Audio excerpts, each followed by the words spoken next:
I try not to go to the door when there are many people there. I try to isolate myself as much as I can because of racism. So I try to survive because I have, at the very least, until I'm 67 years old when I retire, and then I can possibly spend fewer months of the year than I do now. I don't know that I would give up my residence permit here because of my daughter. My husband has the choice, of course, if he wants to come to Brazil with me one day. But I'm tired.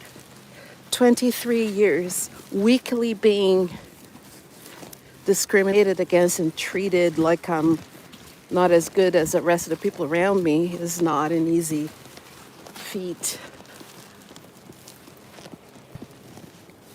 And to have people say to me that this doesn't exist and it's all in my head makes it even worse.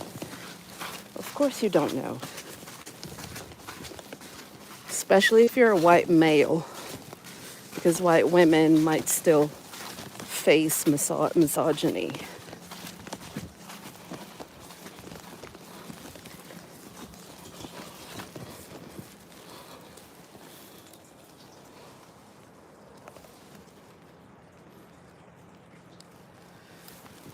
So this is really not easy. Oh my God, I wish I could wake up tomorrow retired with all my credit cards paid, with, even if it's something like 12,000 kroner a month or 15 or whatever, and all my lines of credit open so that I could travel and live a less inhumane life. That would be good. So I think it's so obvious to anyone that pays attention to what I'm talking about that I'm a person of color living in Norway. The entire broadcast has been about that. I've been live for 20 minutes talking about that. So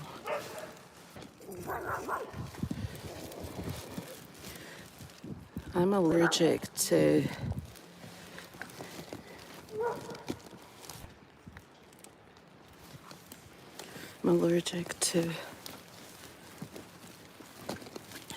bug bites. So my mom early in life taught me to be very careful with mosquitoes. Anyway, it's so funny how people are so condescending. I read the question in Norwegian. I understood it. I answered it in English because I'm actually broadcasting to the entire world, not just Norway. But I read what was written, so I can read Norwegian. I can read, I can speak, I can understand. But people will always switch to English when they think I don't know, because they assume that black people don't know Norwegian. Not everyone, though. Most Norwegians are very nice people and do not deserve the label of racists at all. Most Norwegians are fantastic people. They're polite. They'll go out of their way to help others.